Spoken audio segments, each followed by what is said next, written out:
ಎಫೆಸದವರಿಗೆ ಬರೆದ ಪತ್ರಿಕೆ 6ನೇ ಅಧ್ಯಾಯ 11ನೇ ವಚನದಿಂದ ನಾವು ಧ್ಯಾನ ಮಾಡೋಣ. ಈ ದಿನ ಈ ವಾಕ್ಯ ಹೇಳ್ತದೆ, ಸೈತಾನನ ತಂತ್ರೋಪಾಯಗಳನ್ನು ನೀವು ಎದುರಿಸಿ ನಿಲ್ಲುವುದಕ್ಕೆ ಶಕ್ತರಾಗುವಂತೆ ದೇವರು ದಯಪಾಲಿಸುವ ಸರ್ವಾಯುಧಗಳನ್ನು ಧರಿಸಿಕೊಳ್ಳ್ರಿ. ಆಮೇನ್.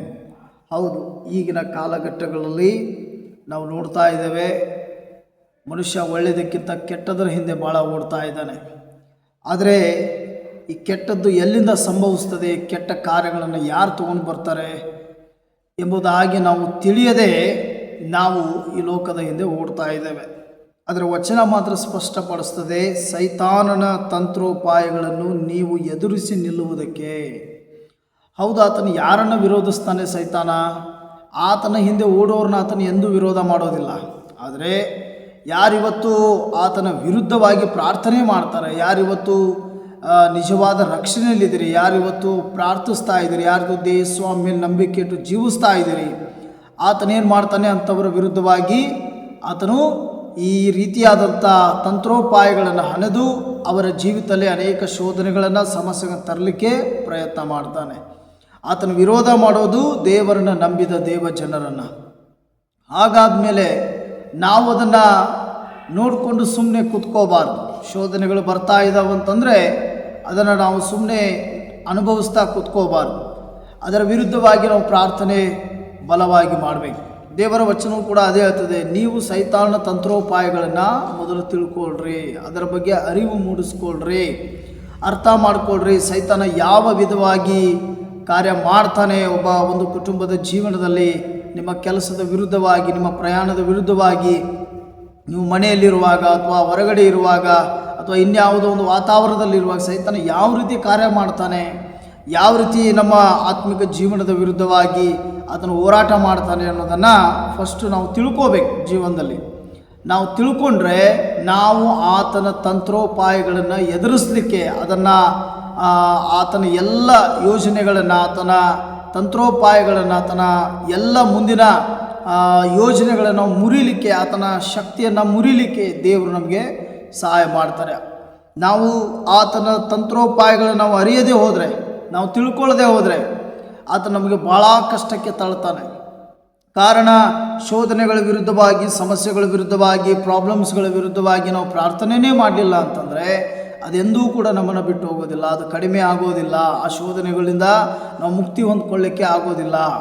ಯಾಕಂದರೆ ಯಾವುದೋ ಹಣ ಬಲದಿಂದ, ಶಕ್ತಿ ಬಲದಿಂದ ಅಥವಾ ತೋಲ್ ಬಲದಿಂದ, ಮನುಷ್ಯನ ಬುದ್ಧಿಯಿಂದ ಈ ಸೈತಾನ ವಿರುದ್ಧವಾಗಿ ಹೋರಾಡಲಿಕ್ಕೆ ಹೋದರೆ ಖಂಡಿತವಾಗಿ ಅದು ಅಸಾಧ್ಯ.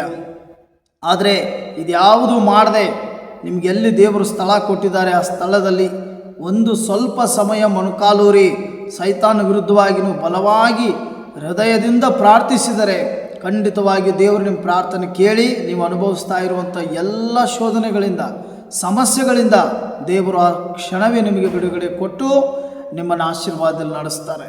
ಅದಕ್ಕೆ ವಚನ ಹೇಳುತ್ತದೆ, ನೀವೇನು ಮಾಡಬೇಕು? ಸರ್ವಾಯುಧಗಳನ್ನು ಧರಿಸಿಕೊಳ್ಳ್ರಿ. ಏನು ದೇವರು ಈ ಸತ್ಯವೇದದಲ್ಲಿ ನಿಮಗೆ ಶಕ್ತಿ ಕೊಟ್ಟಿದ್ದಾರೆ, ಒಂದು ತಾಕತ್ತು ಕೊಟ್ಟಿದ್ದಾರೆ, ಏನು ಮಾಡಬೇಕು ಅಂತ ಹೇಳಿದ್ದಾರೆ, ಅದೆಲ್ಲವನ್ನು ನೀವು ಕರ್ತನ ಮಹಿಮೆಗೋಸ್ಕರ, ನೀವು ಅನುಭವಿಸುತ್ತಾ ಇರುವಂಥ ಬಾಧೆಗಳಿಂದ ಬಿಡುಗಡೆ ಹೊಂದುವುದಕ್ಕೋಸ್ಕರ ಅದೆಲ್ಲವೂ ತಕ್ಕ ಸಮಯದಲ್ಲಿ ನೀವು ಮಾಡಿರಿ. ಅತೀವ ಪ್ರಾಬ್ಲಮ್ಸ್ಗಳು ಬರುವಾಗ, ಕುಟುಂಬದಲ್ಲಿ ಸಂಘರ್ಷಗಳು, ಜಗಳಗಳು, ಫೈನಾನ್ಷಿಯಲಿ ಪ್ರಾಬ್ಲಮ್ ಏನೆಲ್ಲ ಆಗ್ತಿರ್ತದೆ, ಆದರೆ ಯಾರೂ ಕೂಡ ನಾವು ಉಪವಾಸ ಪ್ರಾರ್ಥನೆ ಮಾಡಬೇಕು, ಇದರಿಂದ ನಮಗೆ ದೇವರು ಬಿಡುಗಡೆ ಕೊಡ್ತಾರೆ ಅಂಥೇಳಿ ನಂಬಿಕೆಯಿಂದ ಯಾರೂ ಕೂಡ ಈ ಪ್ರಾರ್ಥನೆಯ ಒಂದು ಆಯ್ಕೆಯನ್ನು ಮಾಡೋದೇ ಇಲ್ಲ. ಈ ಪ್ರಾರ್ಥನೆಯನ್ನು ಆರಿಸ್ಕೊಳ್ಳಿಕ್ಕೆ ಹೋಗಲ್ಲ. ಯಾವಾಗಲೂ ಕೂಡ ಜನರ ಮುಂದೆ ಸಮಸ್ಯೆಗಳನ್ನು ಹೇಳಲಿಕ್ಕೆ ಹೋಗ್ತಾರೆ, ಅಥವಾ ಸಮಸ್ಯೆಗಳಲ್ಲಿ ಹಾದು ಹೋಗ್ತಾ ಇದ್ದರೂ ಸಹ ಅದರಿಂದ ಹೇಗೆ ಹೊರಗೆ ಬರಬೇಕು ಅನ್ನೋದು ಎಂದು ಕೂಡ ಯೋಚನೆ ಮಾಡೋದಿಲ್ಲ. ಹಣ ಇದ್ದರೆ ಹಣದಿಂದ ಸಮಸ್ಯೆ ಬಿಡುಗಡೆ ಮಾಡ್ಕೊಳ್ಳಿಕ್ಕೆ ಹೋಗ್ತಾರೆ. ಆದರೆ ಎಂದೂ ಕೂಡ ನಾವು ಪ್ರಾರ್ಥನೆ ಮಾಡಬೇಕು, ದೇವರು ನಮಗೆ ಇದರಿಂದ ಬಿಡುಗಡೆ ಕೊಡ್ತಾರೆ, ಇದಕ್ಕಾಗಿ ನಾನು ಇಷ್ಟೆಲ್ಲ ಸಮಸ್ಯೆಗಳು ನಾವು ಹಾದು ಹೋಗ್ತಾ ಇದ್ರು, ನಾವು ಪ್ರಾರ್ಥನೆ ಸಮಯನೇ ಕೊಡ್ತಾ ಇಲ್ಲ ಅಂಥೇಳಿ ನಾವೆಂದೂ ಕೂಡ ಯೋಚನೆ ಮಾಡೋದಿಲ್ಲ. ಅದಕ್ಕೋಸ್ಕರ ವಚನ ಹೇಳ್ತಾ ಇದೆ, ನೀವು ಅಂಥ ಸಮಯದಲ್ಲಿ ಸೈತಾನ ವಿರುದ್ಧವಾಗಿ ಹೋರಾಡಲಿಕ್ಕೆ ಸರ್ವ ಆಯುಧಗಳನ್ನು ಧರಿಸ್ಕೊಳ್ರಿ. ಏನು ದೇವರು ನಿಮಗೆ 9 ವರಗಳನ್ನು ಸತ್ಯವೇದದಲ್ಲಿ ಕೊಟ್ಟಿದ್ದಾರೆ, ಆ ವರಗಳಲ್ಲಿ ದೇವರಿಂದ ಒಂದು ವರ ಪಡ್ಕೊಂಡು ಈ ಲೋಕದಲ್ಲಿ ಕರ್ತನ ಸೇವೆ ಮಾಡಲಿಕ್ಕೆ, ಶೋಧನೆಗಳಿಂದ ಬಿಡುಗಡೆ ಹೊಂದಲಿಕ್ಕೆ, ಅನೇಕ ಜನರನ್ನ ಸೈತಾನ್ ತರುವಂಥ ಸಮಸ್ಯೆಗಳಿಂದ ಬಿಡಿಸಲಿಕ್ಕೆ ನೀವು ಬಲವಾಗಿ ಪ್ರಾರ್ಥನೆ ಮಾಡಬೇಕು. ಯಾಕಂದರೆ ಪವಿತ್ರಾತ್ಮನ ಶಕ್ತಿ ಇಲ್ಲದೆ, ಪವಿತ್ರಾತ್ಮನ ಸಹಾಯ ಇಲ್ಲದೆ ನಾವು ಸೈತಾನ ವಿರುದ್ಧವಾಗಿ ಹೋರಾಡಲಿಕ್ಕೆ ಆಗೋದಿಲ್ಲ. ನಮಗೆ ಪವಿತ್ರಾತ್ಮ ಸಹಾಯ ಬೇಕು, ಪವಿತ್ರಾತ್ಮ ಶಕ್ತಿ ಬೇಕು, ಪವಿತ್ರಾತ್ಮನ ಮಾರ್ಗದರ್ಶನ ಬೇಕು. ಆವಾಗ ಮಾತ್ರ ನಾವು ಎಲ್ಲೇ ಯಾವುದೇ ಸ್ಥಳದಲ್ಲಿ ಯಾವುದೇ ಸಮಸ್ಯೆಗಾಗಿ ಪ್ರಾರ್ಥಿಸುವಾಗಲೂ ತಕ್ಷಣ ದೇವರು ಅಲ್ಲಿ ಬಿಡುಗಡೆಯನ್ನು ಕೊಡ್ತಾರೆ. ಅದಕ್ಕೆ ಇಲ್ಲಿ ವಚನ 12ನೇ ವಚನ ಹೇಳ್ತದೆ, ನಾವು ಹೋರಾಡುವುದು ಮನುಷ್ಯ ಮಾತ್ರದವರ ಸಂಗಡವಲ್ಲ, ರಾಜ್ಯತ್ವಗಳ ಮೇಲೆಯೂ ಅಧಿಕಾರಿಗಳ ಮೇಲೆಯೂ ಈ ಅಂಧಕಾರದ ಲೋಕಾಧಿಪತಿಗಳ ಮೇಲೆಯೂ ಆಕಾಶ ಮಂಡಲದಲ್ಲಿರುವ ದುರಾತ್ಮಗಳ ಸೇನೆಯ ಮೇಲೆಯೂ ನಾವು ಹೋರಾಡುವವರಾಗಿದ್ದೇವೆ. ನೋಡ್ರಿ, ಒಬ್ಬ ವ್ಯಕ್ತಿ ಪ್ರಾರ್ಥನೆ ಮಾಡ್ತಾ ಇದ್ದಾನಂತಂದರೆ ಇಷ್ಟೆಲ್ಲ ಅಧಿಕಾರಗಳನ್ನು ತನ್ನ ಅಧೀನದಲ್ಲಿ ಇಟ್ಕೊಂಡಂಥ ದುರಾತ್ಮನ ವಿರುದ್ಧವಾಗಿ ಪ್ರಾರ್ಥಿಸ್ತಾ ಇದ್ದಾನಂತ ಅರ್ಥ. ಸಾಮಾನ್ಯವಾದ ವಿಷಯ ಅಲ್ಲ ಪ್ರಾರ್ಥನೆ ಅಂತಂದರೆ. ಇದು ನೀವು ಯಾವುದೋ ಒಂದು ವಿಷಯಕ್ಕೆ ಪ್ರಾರ್ಥನೆ ಮಾಡ್ತಾರೆ, ಬರೀ ಒಂದೇ ವಿಷಯದಲ್ಲಿ ಅದ್ಭುತ ಆಗಲ್ಲ. ನೀವು ಪ್ರಾರ್ಥಿಸ್ತಾ ಇದ್ದರೆ ಏನೆಲ್ಲ ಬಿಡುಗಡೆಗಳು ಉಂಟಾಗ್ತವೆ, ಏನೆಲ್ಲ ಸಮಸ್ಯೆಗಳು ಬಿಟ್ಟು ಓಡಿ ಹೋಗ್ತವೆ. ಅದಕ್ಕೆ ಹೇಳ್ತಾರೆ, ನಾವು ಗದರಿಸಿದರೆ ಸೈತಾನ ಓಡಿ ಹೋಗ್ತಾನೆ, ಆದರೆ ನಾವು ಗುನುಗಿದರೆ ಮತ್ತೆ ತಿರುಗಿ ಬರ್ತಾನಂತೆ. ಅದಕ್ಕೆ ನಾವು ಏನು ಮಾಡಬೇಕು? ಗುನುಗುಟ್ಟವರಾಗಬಾರ್ದು, ನಾವು ಗದರಿಸುವಂಥ ಪ್ರಾರ್ಥನೆ ಮಾಡುವಂಥವರಾಗಬೇಕು. ಗಟ್ಟಿಯಾದ ಪ್ರಾರ್ಥನೆ, ನಂಬಿಕೆಯುಳ್ಳ ಪ್ರಾರ್ಥನೆ, ಭಯವಿಲ್ಲದ ಪ್ರಾರ್ಥನೆ, ಸಂಶಯವಿಲ್ಲದ ಪ್ರಾರ್ಥನೆ, ನಂಬಿಕೆಯಿಂದ ಕೂಡಿದ ಪ್ರಾರ್ಥನೆ ನಾವು ದೇವರ ಬಳಿಯಲ್ಲಿ ಮಾಡುವಂಥವರಾಗಬೇಕು. ಅದಕ್ಕೆ ಇಲ್ಲಿ ವಚನ ಹೇಳ್ತದೆ ಮುಂದೆ, ಈ ಎಲ್ಲ ಅಧಿಕಾರವನ್ನು ಉಳ್ಳಂತಹ ಈ ದುರಾತ್ಮಗಳ ಸೇನೆಯ ಮೇಲೆಯೂ ನಾವು ಹೋರಾಡುವವರಾಗಿದ್ದೇವೆ. ಹೌದು, ಪ್ರತಿದಿನ ಮನುಷ್ಯನ ಜೀವನದಲ್ಲಿ ಹೋರಾಟ ಇದ್ದಿದ್ದೆ. ಯಾಕೆಂದರೆ ಪ್ರಾರ್ಥನೆ ಮಾಡದೆ ನಾವು ಮನೆಯಿಂದ ಹೊರಗೆ ಹೋಗ್ತಾ ಇದ್ದೇವೆ ಅಂತಂದರೆ ಖಂಡಿತವಾಗಿ ಶೋಧನೆಗಳು ಕಟ್ಟಿಟ್ಟ ಬುದ್ಧಿ, ಏನೂ ಮಾಡಲಿಕ್ಕಾಗಲ್ಲ. ಯಾಕಂದರೆ ಬೈಬಲ್ ವಚನ ಹೇಳ್ತದೆ, ಪಾಪವು ಕಾಯುತ್ತಾ ನಿನ್ನ ಹೊಸ್ತಿಲ ಮೇಲೆ ನಿಂತುಕೊಂಡಿದೆ. ಹಾಗಾಗಿ ನಮಗೆ ಪ್ರಾರ್ಥನೆ ಅಂದರೆ ಒಂದು ರಕ್ಷಣೆ, ಪ್ರಾರ್ಥನೆ ಅಂದರೆ ನಮಗೊಂದು ಸುರಕ್ಷತೆ, ಪ್ರಾರ್ಥನೆ ಅಂತಂದರೆ ನಾವು ಮಾಡುವ ಕೆಲಸದ ಮೇಲೆ ಒಂದು ಆಶೀರ್ವಾದ, ಹೋಗುವ ಪ್ರಯಾಣದ ಮೇಲೆ ಆಶೀರ್ವಾದ. ಯಾಕಂದರೆ ನಾವು ಮನೆ ಬಿಟ್ಟು ಹೋಗ್ತಾ ಇದ್ದೇವೆ ಅಂದರೆ ನಾವು ಕುಟುಂಬ, ಫ್ಯಾಮಿಲಿ, ಮಕ್ಕಳು, ಹೆಂಡತಿಯರು, ಯಜಮಾನರನ್ನು ಎಲ್ಲರನ್ನು ನಾವು ಬಿಟ್ಟು ಕೆಲಸಕ್ಕಾಗಿ ಹೋಗ್ತಿರ್ತೇವೆ. ನಾವು ಸುರಕ್ಷಿತವಾಗಿ ತಿರುಗಿ ಮನೆಗೆ ಬರಬೇಕಾಗಿದೆ. ಹಾಗಾಗಿ ನಮಗೆ ಪ್ರಾರ್ಥನೆ ಅವಶ್ಯಕತೆ ಇದೆ. ಯಾಕಂದರೆ ಈ ಪ್ರಾಪಂಚಿಕ ಲೋಕದಲ್ಲಿ ನಾವು ಒಂದು ಸಲ ಬೀಳ್ತಾ ಇದ್ದೇವೆ ಅಂತಂದರೆ, ಹೋಗ್ತಾ ಇದ್ದೇವೆ ಅಂತಂದರೆ ನಮಗೆ ದೇವದೂತರ ರಕ್ಷಣೆ ಅವಶ್ಯಕತೆ ಇದೆ, ಪ್ರಾರ್ಥನೆ ಅವಶ್ಯಕತೆ ಇದೆ. ಇದು ಯಾವುದೂ ಇಲ್ಲದೆ ನಾವು ಹೋಗಿಬಿಟ್ರೆ ಖಂಡಿತವಾಗಿ ಸೈತಾನ ನಮ್ಮನ್ನು ಯಾಮಾರಿಸ್ತಾನೆ, ಮರಳುಗೊಳಿಸ್ತಾನೆ, ಈ ಲೋಕದ ಪಾಪದಲ್ಲಿ ಬೀಳುವ ಹಾಗೆ ಮಾಡ್ತಾನೆ. ಗೊತ್ತು ಗುರಿ ಇಲ್ಲದ ಜನ, ಅನೇಕ ಜನ ಪ್ರಾಪಂಚಿಕ ಜೀವನದಲ್ಲಿ ಬಂದು ಪರಿಚಯಸ್ಥರಾಗ್ತಾರೆ. ಅವರ ಪರಿಚಯ ಹೆಚ್ಚಾದ ಹಾಗೆ ಅದು ಇನ್ಯಾವುದಕ್ಕೋ ಅದು ತಪ್ಪುದಾರಿಗೆ ತಿರುಗ್ತದೆ. ಹಾಗಾಗಿ ಈ ಎಲ್ಲ ಪ್ರಾಬ್ಲಮ್ಸ್ಗಳಿಂದ ನಾವು ಸುರಕ್ಷಿತವಾಗಿರಬೇಕಪ್ಪ ಅನ್ನೋದಾದರೆ ಪ್ರಾರ್ಥನೆ ಮಾಡದೆ ನಾವೆಂದೂ ಕೂಡ ಯಾವ ಕೆಲಸನೂ ಎಲ್ಲಿಗೂ ಯಾವುದಕ್ಕೂ ಪ್ರಯಾಣ ಬೆಳೆಸೋದಾಗಲಿ, ಕೆಲಸ ಮಾಡೋದಾಗಲಿ, ಯಾವುದೋ ಕೆಲಸಕ್ಕೆ ಕೈ ಹಾಕೋದಾಗಲಿ, ಏನೊಂದು ಮಾಡಬೇಕಾದರೂ ಕರ್ತನ ಬಳಿಯಲ್ಲಿ ಪ್ರಾರ್ಥಿಸಿ ಮಾಡುವುದರಿಂದ ಎಲ್ಲವೂ ಒಳ್ಳೆಯದಾಗ್ತದೆ. ಇದನ್ನು ನಾವೆಂದೂ ಕೂಡ ಮರಿಬಾರದು. ಪ್ರಾರ್ಥನೆ ನಮಗೆ ದೇವರು ಕೊಟ್ಟಂಥ ಒಂದು ದೊಡ್ಡ ಆಯುಧ, ಒಂದು ಶಕ್ತಿ, ಒಂದು ರಕ್ಷಣೆಯಾಗಿದೆ. ಅದು ಈ ಭೂಮಿ ಮೇಲೆ ಬದುಕಲಿಕ್ಕೆ ದೇವರು ನಮಗಾಗಿ ಕೊಟ್ಟಂಥ ಒಂದು ಮಾರ್ಗವಾಗಿದೆ, ಒಂದು ದಾರಿ ತೋರಿಸಿದಂಥ ದೇವರು ಹಿಂಗೆ ಮಾಡಿರಿ ನೀವು ಅಂತೇಳಿ. ಅದಕ್ಕೋಸ್ಕರ ನಾವು ಅದನ್ನು ಮಾಡುವಾಗ ದೇವರು ನಮ್ಮ ಸಹಾಯ ಖಂಡಿತ ಬಂದೇ ಬರ್ತಾರೆ. ನಾವು ಯಾವಾಗಲೂ ನೆನಪಿಟ್ಕೋಬೇಕು, ನಾವು ದೇವರನ್ನ ಕರಿಬೇಕಾಗಿದೆ. ನೀವು ಹೆಂಗೆ ಕರಿತೀರಿ ದೇವ್ರನ್ನ? ಯೇಸುವೆ ಬಾ ಅಂತ ಸ್ವಾಮಿ ಬರಲ್ಲ.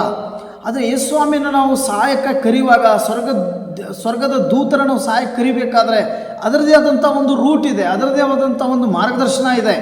ಆ ದಾರಿಯಲ್ಲಿ ಹೋಗಿನೇ ನಾವು ದೇವರಿಗೆ ಭೇಟಿ ಆಗಬೇಕಾಗ್ತದೆ, ಆ ದಾರಿಯಲ್ಲಿ ಹೋಗಿನೇ ನಾವು ದೇವ್ರಿಗೆ ಸಹಾಯ ಕೇಳಬೇಕಾಗ್ತದೆ. ಪ್ರಾರ್ಥನೆ ಮಾಡದೆ ನಾವು ದೇವರೊಟ್ಟಿಗೆ ಮಾತಾಡೋಕ್ಕಾಗಲ್ಲ. ಪ್ರಾರ್ಥನೆ ಮಾಡ್ತಾ ಇದ್ದೇವೆ ಅಂದರೆ ದೇವರೊಟ್ಟಿಗೆ ಮಾತಾಡ್ತಾ ಇದ್ದೇವೆ. ನಮ್ಮ ಸಮಸ್ಯೆಗಳನ್ನ ನಾವು ದೇವ್ರಿಗೆ ಹೇಳ್ತಾ ಇದ್ದೇವೆ, ನಮ್ಮ ತೊಂದರೆಗಳನ್ನ ನಾವು ದೇವ್ರಿಗೆ ಹೇಳ್ತಾ ಇದ್ದೇವೆ. ನಾವು ಪ್ರಾರ್ಥನೆಯೇ ಇಲ್ಲ, ಯೇಸುಸ್ವಾಮಿ ತಕ್ಷಣ ಬಂದ್ಬಿಡಪ್ಪ ಅಂದರೆ ಯೇಸುಸ್ವಾಮಿ ಬರಲ್ಲ. ಸ್ವರ್ಗದೂತರೇ ಈಗಲೇ ರಕ್ಷಣೆ ಕೊಟ್ಬಿಟ್ರಂದ್ರೆ ಬರಲ್ಲ. ನಾವು ಪ್ರಾರ್ಥಿಸ್ಬೇಕು ದೇವರ ಹತ್ರ. ನಾವು ಏನು ಹೇಳ್ಬೇಕು ದೇವರಿಗೆ? ಸ್ವಾಮಿ, ಇಂಥ ಈ ಕಷ್ಟಗಳಲ್ಲಿ ನಾನು ಇದ್ದೇನೆ, ನನಗೆ ಸಹಾಯ ಮಾಡಪ್ಪ, ಕೃಪೆ ಕೊಡು ಅಂತೇಳಿ ಕಣ್ಣುಗಳನ್ನು ಮುಚ್ಚಿ ಮೊಣಕಾಲೂರಿ ಹೃದಯ ತೆರೆದವರಾಗಿ ಕರ್ತನ ಮುಂದೆ ನಾವು ಪ್ರಾರ್ಥಿಸುವಾಗ ಮಾತ್ರ ದೇವರು ನಮ್ಮ ಪ್ರಾರ್ಥನೆ ಕೇಳ್ತಾರೆ.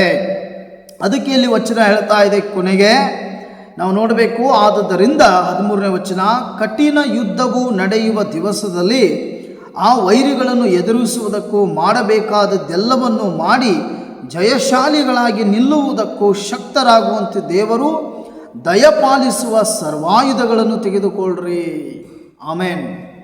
ಹೌದು, ಕೆಲವೊಂದು ಸಂದರ್ಭದಲ್ಲಿ ಭಾಳ ಕಠಿಣ ಪರಿಸ್ಥಿತಿಗಳಲ್ಲಿ ನಾವು ಹಾದು ಹೋಗಬೇಕಾಗ್ತದೆ. ಯಾಕೆಂದರೆ ಯೇಸುಸ್ವಾಮಿ ಕೂಡ ಅದನ್ನೇ ಹೇಳಿದರು, ನನ್ನ ಹಿಂದೆ ಬರುವವನು ಕಲ್ಲು ಮುಳ್ಳಿನ ದಾರಿಯಲ್ಲಿ ನಡೆದು ಬರಬೇಕು ಅಂತೇಳಿ. ಅಷ್ಟು ಸುಲಭ ಇಲ್ಲ. ನಾವು ಏನೋ ಒಂದು ಪಡಿಬೇಕು, ಏನೋ ಒಂದು ಪಡ್ಕೋಬೇಕು ಅಂತಂದರೆ ಯಾವುದು ಕೂಡ ಸುಲಭವಾದದ್ದಲ್ಲ. ಅದರ ಹಿಂದೆ ಭಾಳ ಕಷ್ಟಗಳಿರ್ತವೆ, ಅದರ ಹಿಂದೆ ಭಾಳ ಶೋಧನೆಗಳಿರ್ತವೆ. ಎಲ್ಲವನ್ನೂ ಸುಸಜ್ಜಿತವಾಗಿ ನಾವು ಅದನ್ನು ಎದುರಿಸಿದರೆ ಮಾತ್ರ ನಾವು ಅಲ್ಲಿ ಹೋಗಿ ಅದನ್ನು ನಾವು ಯಾವುದೋ ಒಂದು ವಿಷಯವನ್ನು ನಾವು ಪಡೀಲಿಕ್ಕೆ ಸಾಧ್ಯ ಆಗ್ತದೆ. ಅದಕ್ಕೋಸ್ಕರ ವಚನವು ಕೂಡ ಆಗುತ್ತೆ, ನಿಮ್ಮ ಸಹಾಯಕ್ಕೆ ಯಾವತ್ತೂ ಕೂಡ ಪವಿತ್ರಾತ್ಮ ಇದ್ದಾನೆ. ಪವಿತ್ರಾತ್ಮನ ಸಹಾಯ ಇಲ್ಲದೆ ನೀವೇನೂ ಮಾಡಲಿಕ್ಕೆ ಆಗೋದಿಲ್ಲ. ಅದಕ್ಕೆ ನೀವು ಏನೇ ಮಾಡಬೇಕಾದರೂ ಪವಿತ್ರಾತ್ಮನ ಸಹಾಯದಿಂದ ಮಾಡಿರಿ. ಖಂಡಿತವಾಗಿಯೂ ನೀವು ಆ ಆಶೀರ್ವಾದಗಳನ್ನು ಪಡಿತೀರಿ. ನಿಮ್ಮ ಪ್ರಾರ್ಥನೆಗೆ ಆ ಕ್ಷಣವೇ ಉತ್ತರ ಬರ್ತದೆ. ಪವಿತ್ರಾತ್ಮನ ಸಹಾಯ ಇಲ್ಲದೆ ನೀವು ಏನೇ ಮಾಡಿದರೂ ಕೂಡ ಅಲ್ಲಿ ಯಾವ ಕಾರ್ಯವೂ ಉದ್ಭವಿಸೋದಿಲ್ಲ. ಕಾರಣ ದೇವರು ಈ ಲೋಕದಲ್ಲಿ ನಮ್ಮನ್ನು ಸತ್ಯದ ದಾರಿಯಲ್ಲಿ, ಶಾಂತಿಯ ದಾರಿಯಲ್ಲಿ, ರಕ್ಷಣೆಯ ದಾರಿಯಲ್ಲಿ, ಪಾಪವಿಲ್ಲದ ದಾರಿಯಲ್ಲಿ ನಡೆಸಲಿಕ್ಕೇ ದೇವರು ನಮಗೆ ಪವಿತ್ರಾತ್ಮ ಕೊಟ್ಟಿರೋದು. ನಮ್ಮನ್ನು ನಾವು ಸುರಕ್ಷಿತಗೊಳಿಸ್ಕೋಬೇಕಂದ್ರೆ ನಮಗೆ ಪವಿತ್ರಾತ್ಮನ ಸಹಾಯ ಬಹಳ ಮುಖ್ಯ ಆಗಿದೆ. ಸರ್ವ ಆಯುಧಗಳನ್ನು ನಾವು ಧರಿಸ್ಕೋಬೇಕು. ಯಾವುದನ್ನು ಬಿಟ್ಟು ನಾವು ಮನೆಯಿಂದ ಹೊರಗೆ ಹೋಗಬಾರ್ದು. ಪ್ರಿಯ ಬಂಧುಗಳೇ, ಬೈಬಲ್ ಓದದೆ ಮನೆಯಿಂದ ಹೊರಗೆ ಹೋಗಬಾರ್ದು, ಪ್ರಾರ್ಥನೆ ಮಾಡದೆ ಮನೆಯಿಂದ ಹೊರಗೆ ಹೋಗಬಾರ್ದು, ಅಥವಾ ನಾವು ಹೊರಗೆ ಹೋಗಿ ಮನೆಗೆ ಬಂದ ಮೇಲೆ ಪ್ರಾರ್ಥನೆ ಮಾಡದೆ ಆ ದಿನವನ್ನು ನಾವು ಅಂತ್ಯಗೊಳಿಸಬಾರ್ದು. ಎಲ್ಲದಕ್ಕೂ ಅದರದೇ ಆದಂಥ ಒಬ್ಬ ವಿಶ್ವಾಸಿ ಲೈಫ್ಗೆ, ಒಂದು ವಿಶ್ವಾಸಿ ಜೀವಿತಕ್ಕೆ ಅದರದೇ ಆದಂಥ ಒಂದು ಮಾರ್ಗಸೂಚಿಗಳಿದ್ದಾವೆ. ನಾವು ಹೀಗೆ ಬದುಕಬೇಕು, ಇದೇ ರೀತಿ ಇರುವಾಗ ದೇವರು ಕಾರ್ಯ ಮಾಡ್ತಾರೆ ಅನ್ನುವಂಥದ್ದು ಬೈಬಲಲ್ಲಿ ಭಾಳ ಸ್ಪಷ್ಟವಾಗಿ ಬರೆಯಲ್ಪಟ್ಟಿದೆ. ಯಾರು ಇದನ್ನು ಫಾಲೋ ಮಾಡ್ತಾರೆ, ಯಾರು ಈ ರೂಟಲ್ಲಿ ಹಿಡಿತಾರೆ, ಖಂಡಿತವಾಗಿ ಅವ್ರ ಲೈಫಲ್ಲಿ ಎಂದೂ ಕೂಡ ನಿರಾಸೆ, ದುಃಖ, ಶೋಧನೆ, ಸಮಸ್ಯೆಗಳು, ಅನಾರೋಗ್ಯಗಳು, ಆರ್ಥಿಕ ಸಮಸ್ಯೆ ಏನೂ ಕೂಡ ಬರೋದಿಲ್ಲ. ನಾವು ಯೇಸುಸ್ವಾಮಿ ಹತ್ರ ಕರೆಕ್ಟಾಗಿದ್ದರೆ ಯೇಸುಸ್ವಾಮಿ ನಮ್ಗೆ ಯಾವ ಕೊರತೆಯೂ ಬರದ ಹಾಗೆ ನಮ್ಮನ್ನು ಖಂಡಿತವಾಗಿ ಆಶೀರ್ವಾದದಲ್ಲಿ ನಡೆಸ್ತಾರೆ. ನಾವು ಇನ್ನೊಬ್ಬರಿಗೆ ಆಶೀರ್ವಾದವಾಗಿ ಬದುಕ್ತೇವೆ ಹೊರತು, ನಾವು ಇನ್ನೊಬ್ಬರಿಗೆ ಕೊಡುವ ಹಾಗೆ ಬದುಕ್ತೇವೆ ಹೊರತು, ನಾವೆಂದೂ ಬೇಡುವ ಹಾಗೆ ನಾವು ಆಶೀರ್ವಾದ ಇಲ್ಲದೇ ಇರುವ ಜೀವನವನ್ನು ಬದುಕಲಿಕ್ಕೆ ಸಾಧ್ಯವೇ ಇಲ್ಲ. ಅದಕ್ಕೆ ವಚನ ಈ ರೀತಿಯಾಗಿ ಹೇಳ್ತದೆ, ನಾವು ಸೈತಾನನ ತಂತ್ರೋಪಾಯಗಳನ್ನು ಎದುರಿಸಬೇಕು, ದೇವರು ಕೊಡುವ ಸರ್ವಾಯುಧಗಳನ್ನು ಧರಿಸ್ಕೊಳ್ಬೇಕು, ನಾವು ಪ್ರಾರ್ಥನೆಯಲ್ಲಿ ಯಾವಾಗ ನಿರತರಾಗಿರಬೇಕು. ಖಂಡಿತವಾಗಿ ಈ ಮಾರ್ಗದಲ್ಲಿ ನಾವು ಇದ್ದರೆ ನಮ್ಮ ಪ್ರಾರ್ಥನೆಗಳು ಎಂದೂ ಕೂಡ ನಿಷ್ಫಲವಾಗಿ ಹೋಗೋದಿಲ್ಲ. ನೀವು ಯಾವುದೇ ಶೋಧನೆಯಲ್ಲಿರ್ರಿ, ಯಾವುದೇ ಸಮಸ್ಯೆಯಲ್ಲಿರ್ರಿ, ಇವತ್ತು ಯೇಸುಸ್ವಾಮಿ ಸತ್ತ ಲಾಜರನ್ನೇ ಎಬ್ಬಿಸಿದಾನಂತಂದರೆ, ಇವತ್ತು ನೀವು ಮರಣದ ದಾರಿಯಲ್ಲಿ ಇದ್ದೀರಂದ್ರೂ ಕೂಡ ಆ ದಾರಿಯಲ್ಲಿ ಯೇಸುಸ್ವಾಮಿನ ನೀವು ಕರೆದ್ರೆ ಆ ಮರಣವೇ ನಿಮ್ಮನ್ನು ಬಿಟ್ಟು ಓಡಿ ಹೋಗ್ತದೆ. ಕಾರಣ ಮೃತ್ಯುಂಜಯನಾಗಿ ಎದ್ದು ಬಂದಂಥ ದೇವರು ಎಲ್ಲ ಅಧಿಕಾರವುಳ್ಳವನಾಗಿದ್ದಾನೆ. ಹಾಗಾಗಿ ಆತನ ಪುನರುತ್ಥಾನದ ಶಕ್ತಿಯ ಮುಂದೆ ಯಾವ ಶಕ್ತಿಯು ನಿಲ್ಲಲು ಸಾಧ್ಯ ಇಲ್ಲ. ಯಾರಿವತ್ತು ಹೃದಯ ತೆರೆದು ಯೇಸುಸ್ವಾಮಿಯನ್ನು ನೀವು ಹೃದಯದಿಂದ ಅಂಗೀಕರಿಸ್ತೀರಿ, ಯೇಸುಸ್ವಾಮಿಯನ್ನು ಕರಿತೀರಿ, ಬಾ ಯೇಸುಸ್ವಾಮಿ ನನ್ನ ಜೀವನದಲ್ಲಿ ಬಾ, ನನ್ನ ಬದುಕಿನಲ್ಲಿ ಬಾ, ನನ್ನ ಅನಾರೋಗ್ಯಗಳ ಮೇಲೆ ನಿನ್ನ ಗಾಯಗಳ ಹಸ್ತಗಳು ಬರಲಿ. ದೇವರೇ, ಅತೀವ ಕಡು ಬಡವನಾದ ನನ್ನನ್ನು ದೇವರೇ ಬೇಡಿ ತಿನ್ನುತ್ತಾ ಇರೋ ದರಿದ್ರ ಜೀವನದಲ್ಲಿ ಬಿಡುಗಡೆ ಕೊಟ್ಟು ನಾ ಕೈ ಎತ್ತಿ ಕೊಡುವಂಥ ಪರಲೋಕದ ಆಶೀರ್ವಾದಗಳನ್ನು ಕೊಡು. ದೇವರೇ, ಯಾರು ಪ್ರೀತಿಸದಿರುವಂಥ ಹೃದಯಕ್ಕೆ ನಿನ್ನ ಪ್ರೀತಿ ಬೇಕು ಸ್ವಾಮಿ, ಏನು ಬೇಕು ಸ್ವಾಮಿ ಹತ್ರ ಕೇಳ್ಕೋರೆ. ಖಂಡಿತವಾಗಿ ಈ ದಿನ ಈ ಸ್ವಾಮಿ ನಿಮ್ಮ ಹೃದಯದಲ್ಲಿ ಬರಲಿಕ್ಕೆ ಸಿದ್ಧ. ನಿಮ್ಮ ಪರಿಸ್ಥಿತಿಗಳ ಮೇಲೆ ಆತನ ಆಶೀರ್ವಾದ ಬರಲಿಕ್ಕೆ ಸಿದ್ಧ. ನಿಮ್ಮ ಅನಾರೋಗ್ಯಗಳ ಮೇಲೆ ಗಾಯವುಳ್ಳ ಆತನ ಹಸ್ತ ಬರಲಿಕ್ಕೆ ಸಿದ್ಧ. ನೀವು ಯಾವುದೇ ಬಾಧೆಯಲ್ಲಿರ್ರಿ, ಯೇಸುಸ್ವಾಮಿ ಬರುವಾಗ ಎಲ್ಲ ಸಮಸ್ಯೆಗಳು ನಿಮ್ಮನ್ನು ಬಿಟ್ಟು ಓಡಿ ಹೋಗ್ತವೆ. ದೇವರು ನಿಮ್ಮನ್ನು ಬಹುವಾಗಿ ಆಶೀರ್ವದಿಸಲಿ. ನಿಮ್ಮ ಉಪವಾಸ ಪ್ರಾರ್ಥನೆಗಳು ಸಕ್ಸಸ್ ಆಗಲಿ. ದೇವರು ಈ ಲೋಕದಲ್ಲಿ ಆತನ ಸೇವೆಗಾಗಿ ನಿಮ್ಮನ್ನು ಬಲವಾಗಿ ಉಪಯೋಗಿಸಲಿ. ಖಂಡಿತವಾಗಿಯೂ ನಮ್ಮ ಈ ಸೇವೆಗೆ ನಿಮ್ಮ ಸಹಕಾರ ಭಾಳ ದೊಡ್ಡದಿದೆ. ನೀವು ಸಪೋರ್ಟ್ ಮಾಡ್ತಾ ಇದ್ದೀರಿ. ಈ ಸೇವೆ ಬೆಳವಣಿಗೆಗಾಗಿ ನೀವು ಪ್ರಾರ್ಥಿಸ್ತಾ ಇದ್ದೀರಿ. ಆರ್ಥಿಕವಾಗಿ, ಆತ್ಮಿಕವಾಗಿ, ಭೌತಿಕವಾಗಿ, ಶಾರೀರಿಕವಾಗಿ ಎಲ್ಲ ವಿಧದಿಂದಲೂ ಈ ಸೇವೆಗೆ ನೀವು ಒಂದು ಹೆಗಲು ಕೊಟ್ಟು ನಿಂತಿದ್ದೀರಿ. ಎಲ್ಲ ವೀಕ್ಷಕರಿಗೂ ನನ್ನ ಹೃತ್ಪೂರ್ವಕವಾದ ಧನ್ಯವಾದ ಹೇಳಲಿಕ್ಕೆ ಬಯಸ್ತಾ ಇದ್ದೇನೆ. ಯೂಟ್ಯೂಬ್ ಚಾನಲ್ ಮೂಲಕವಾಗಿ ತಲುಪಲಾರದ ನಿಮ್ಮ ಮನೆಯ ತನಕ ಈ ಸೇವೆಯನ್ನು ತಲುಪಲಿಕ್ಕೆ ದೇವರು ಇವತ್ತು ಸಹಾಯ ಮಾಡ್ತಾ ಇದ್ದಾರೆ. ದಯವಿಟ್ಟು ನಿಮ್ಮ ಪ್ರಾರ್ಥನೆ ಸೇವೆಗಾಗಿ ಮುಂದುವರಿಯಲಿ. ನಿಮಗೋಸ್ಕರ ನಿರಂತರವಾಗಿ ಗಾಡ್ಸ್ ಕ್ರಿಯೇಷನ್ ಮಿನಿಸ್ಟ್ರಿ ಸಭೆ ಯಾವಾಗಲೂ ಪ್ರಾರ್ಥಿಸ್ತದೆ. God bless you. ದೇವರು ನಿಮ್ಮನ್ನು ಆಶೀರ್ವದಿಸಲಿ. ಕಣ್ಣುಗಳನ್ನು ಮುಚ್ಚಿ ಪ್ರಾರ್ಥಿಸೋಣ. ಪರಲೋಕದಲ್ಲಿರುವ ನಮ್ಮ ಸ್ವರ್ಗೀಯ ತಂದೆ, ಆತ್ಮಸ್ವರೂಪನಾದ ತಂದೆ, ನಿಜ ಸ್ವಾಮಿ, ಈ ಲೋಕದಲ್ಲಿ ನಾವು ಜೀವಿಸಲಿಕ್ಕೆ ಸ್ವಾಮಿ ಅನೇಕ ಶೋಧನೆಗಳು, ಸಮಸ್ಯೆಗಳು ಉಂಟು ಸ್ವಾಮಿ. ಆದರೆ ಶೋಧನೆಗಳ ಸಮಸ್ಯೆಗಳನ್ನು ತರುವಂಥ ಸೈತಾನನ ವಿರುದ್ಧವಾಗಿ ಹೋರಾಡಲಿಕ್ಕೆ ಸರ್ವ ಆಯುಧಗಳನ್ನು ಧರಿಸಿಕೊಡ್ರಿ ಎಂಬುದನ್ನು ವಾಕ್ಯದಲ್ಲಿ ಬರೆದಿದೆ. ಹೌದಪ್ಪ, ವಾಕ್ಯ ಓದದೆ ಪ್ರಾರ್ಥನೆ ಮಾಡದೆ ಯಾರೂ ಕೂಡ ಮನೆಯಿಂದ ಹೊರಗೆ ಹೋಗಬಾರ್ದು ಸ್ವಾಮಿ. ರಕ್ಷಣೆ ಇಲ್ಲದೆ ಅವ್ರು ಯಾರೂ ಹೋಗಬಾರ್ದಪ್ಪ. ಪ್ರತಿದಿನವೂ ನಿಮ್ಮ ಬಳಿಯಲ್ಲಿ ಪ್ರಾರ್ಥಿಸುವ ಹೃದಯ ಕೊಡು. ಯಾರ್ಯಾರು ಈಗ ಕಣ್ಣುಗಳನ್ನು ಮುಚ್ಚಿ ಯೇಸುಸ್ವಾಮಿನ ಹೃದಯಕ್ಕೆ ಬಾ ಎಂಬುದಾಗಿ ಪ್ರಾರ್ಥಿಸ್ತಾ ಇದ್ದಾರೆ, ಈಗಲೇ ಅವರ ಹೃದಯದಲ್ಲಿ ಹೋಗು ಸ್ವಾಮಿ. ಅಪ್ಪ, ಅವರ ಜೀವಿತಗಳನ್ನು ಬದಲಾಯಿಸು ಕರ್ತನೆ. ಅಪ್ಪ, ಅವರ ಜೀವಿತದಲ್ಲಿ ದೊಡ್ಡ ದೊಡ್ಡ ಮಹತ್ ಕಾರ್ಯಗಳಾಗಲಿ, ದೊಡ್ಡ ದೊಡ್ಡ ಸಾಕ್ಷಿ ಉಂಟಾಗಲಿ. ಆ ಕುಟುಂಬಗಳ ಮೂಲಕವಾಗಿ ಅನೇಕ ಜನ ನಿನ್ನ ಬಳಿಗೆ ಬರಲಿಕ್ಕೆ ಸಹಾಯ ಮಾಡು. ಎಲ್ಲರ ಜೀವಿತಗಳ ಆಶೀರ್ವಾದವಾಗಲಿ. ಯಾರಾದರೂ ಅನಾರೋಗ್ಯದಲ್ಲಿದ್ದರೆ ಯೇಸುವಿನ ನಾಮದಲ್ಲಿ ಅನಾರೋಗ್ಯ ಬಿಡುಗಡೆ ಹೊಂದಲಿ. ಅಪ್ಪ, ಅವ್ರಿಗೆ ಆರೋಗ್ಯ ಬರಲಿ. ಯಾರಾದರೂ ಸಾಲದ ಬಾಧೆಗಳಿಂದ ನರಳುತ್ತಾ ಇದ್ದರೆ, ಒದ್ದಾಡ್ತಾ ಇದ್ದರೆ ಸ್ವಾಮಿ, ಯೇಸುವಿನ ನಾಮದಲ್ಲಿ ಸಾಲ ಬಿಡುಗಡೆ ಆಗಲಿ. ಅವರ ಅಕೌಂಟ್ ಬ್ಯಾಂಕ್ ಬ್ಯಾಲೆನ್ಸ್ ಬ್ಲೆಸ್ ಆಗಲಿ ದೇವರೇ. ಅಪ್ಪ, ನಾನು ಪ್ರಾರ್ಥಿಸ್ತಾ ಇದ್ದೇನೆ. ಯಾರಾದರೂ ಡಾಕ್ಟರ್ ನೀವು ಬದುಕಲಿಕ್ಕೆ ಆಗೋದಿಲ್ಲ, ನೀವು ಇಷ್ಟೇ ದಿನ ಬದುಕ್ತೀರಿ, ನಿಮ್ಮ ರಿಪೋರ್ಟ್ ಪಾಸಿಟಿವ್ ಇದೆ ಅಂಥೇಳಿ ಡಾಕ್ಟರ್ ಕೈ ಬಿಡ್ತಾ ಇದ್ದಾರೆ, ಯೇಸುವಿನ ನಾಮದಲ್ಲಿ ಆ ಎಲ್ಲ ರಿಪೋರ್ಟ್ಗಳು ನಾರ್ಮಲ್ ಆಗಲಿ ದೇವರೇ. ಈಗಲೇ ಆ ವ್ಯಕ್ತಿ ಅಪ್ಪ, ಆ ವ್ಯಕ್ತಿಗಳ ಶರೀರದಲ್ಲಿ ಒಂದು ಬಲ ಬರಲಿ, ಒಂದು ಆರೋಗ್ಯ ಬರಲಿ ಸ್ವಾಮಿ. ಯಾರ್ಯಾರು ಈ ಪ್ರಾರ್ಥನೆ ಕೇಳಿಸ್ಕೋತಾ ಇದ್ದಾರಪ್ಪ, ಈಗಲೇ ಪವಿತ್ರ ಆತ್ಮನ ಶಕ್ತಿ ಇಳಿಯಲಿ. ದೊಡ್ಡ ಬದಲಾವಣೆ ಆಗಲಿ, ದೊಡ್ಡ ಶಕ್ತಿ ಕೆಲಸ ಮಾಡಲಿ ದೇವರೇ. ನಾನು ಪ್ರಾರ್ಥಿಸ್ತೀನಪ್ಪ, ನೀವು ಯಾವಾಗಲೂ ನಮ್ಮ ಪ್ರಾರ್ಥನೆ ಕೇಳೋ ದೇವರು, ನಿಮಗೆ ಮಹಿಮೆ ಉಂಟಾಗಲಿ ಸ್ವಾಮಿ. ಪ್ರಾರ್ಥನೆ ಒಡೆಯನು, ಮುದ್ದು ಕುಮಾರನು, ರಕ್ಷಕನಾದ ನಜರೇತಿನ ಯೇಸು ಕ್ರಿಸ್ತನ ಅಧಿಕಾರವುಳ್ಳ ನಾಮದಲ್ಲಿ ಬೇಡಿ ಪ್ರಾರ್ಥಿಸ್ತೇವೆ, ಪರಲೋಕದಲ್ಲಿರೋ ನಮ್ಮ ಸ್ವರ್ಗೀಯ ತಂದೆ. Amen, amen. God bless you. ದೇವರು ನಿಮ್ಮೆಲ್ಲರನ್ನು ಆಶೀರ್ವದಿಸಲಿ. ಹೆಚ್ಚಾಗಿ ಈ ವಿಡಿಯೋವನ್ನು ಅನೇಕ ಜನರಿಗೆ ತಲುಪಲಿಕ್ಕೆ ಸಹಾಯ ಮಾಡಿರಿ. ಈ ಸಂದೇಶದ ಮೂಲಕವಾಗಿ ಅನೇಕ ಜನ ನಿಜವಾದ ದೇವರನ್ನು ಕಂಡುಕೊಂಡು ಮುಕ್ತಿ ಮೋಕ್ಷದ ಆ ಸದ್ಗುರುವಿನ ಸಾಕ್ಷಾತ್ಕಾರ ಅವರೆಲ್ಲರಿಗೂ ಆಗಲಿ. ಆ ನಿಜ ಕರ್ತನ ಬೆಳಕು ಕತ್ತಲೆಯಲ್ಲಿರೋರಿಗೆ ಎಲ್ಲರಿಗೂ ಮೂಡಿ ಬರಲಿ. ಅವರೆಲ್ಲರೂ ಸಹ ಎಲ್ಲ ಸಮಸ್ಯೆಗಳಿಂದ ಹೊರಗೆ ಬರಲಿ. ನಾವು ಯಾರಿಗೂ ಏನೂ ಕೊಡಲಿಕ್ಕೆ ಆಗೋದಿಲ್ಲ, ಆದರೆ ನಾವು ಒಳ್ಳೆ ಕೆಲಸ ಮಾಡಲಿಕ್ಕೆ ನಾವೆಲ್ಲರೂ ಮುಂದೆ ಬರೋಣ. ದಯಮಾಡಿ ಈ ಸಂದೇಶವನ್ನು ಅನೇಕ ಜನರಿಗೆ ತಲುಪಲಿಕ್ಕೆ ಪ್ರಾಮಾಣಿಕವಾದ ಪ್ರಯತ್ನ ಮಾಡಿರಿ. ದೇವರು ನಿಮ್ಮೆಲ್ಲರನ್ನು ಆಶೀರ್ವದಿಸಲಿ. God bless you. ಮತ್ತೆ ನಾವು ಬರೋ ಶುಕ್ರವಾರ ಭೇಟಿಯಾಗೋಣ. ಅಲ್ಲಿವರೆಗೂ ದೇವರು ನಮ್ಮ ಜೊತೆ ಇರಲಿ.